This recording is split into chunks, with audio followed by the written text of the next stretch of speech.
各位朋友，想同大家咧分享一下一啲關於口水祭水蟲嘅問題。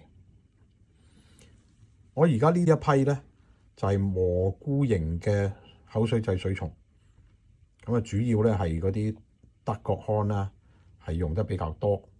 咁今次咧就跌入咗60粒，咁大家睇一睇啦。右手邊嗰啲咧，哇好靚嘅喎，粒粒都好完整嘅，總共有17粒係完整嘅。咁其實我用咗5粒啦，即係總共有23粒咧係完整嘅。60粒入邊有23粒係完整嘅。中間咧，大家睇到啦，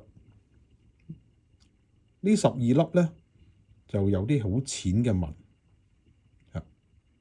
少少。咁啊，應該咧勉強都用到嘅。呢12粒勉強都用到。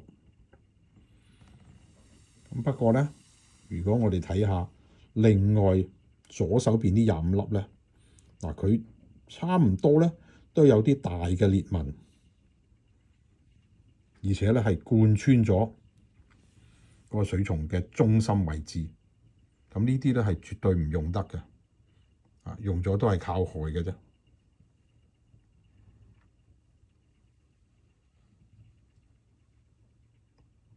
令人好失望嘅係咧，60粒入邊咧有25粒就係咁嘅情況，完全唔用得嘅。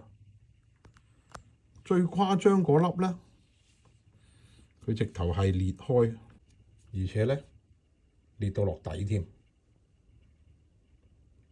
咁呢個當然想用都冇得用啦。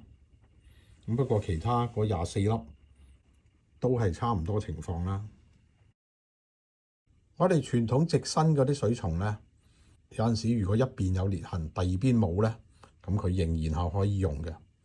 咁但係咧，呢啲蘑菇頭型嘅水蟲咧，就只能夠用一邊，所以咧，咁佢一有裂痕咧，咁啊成粒都唔用得㗎啦。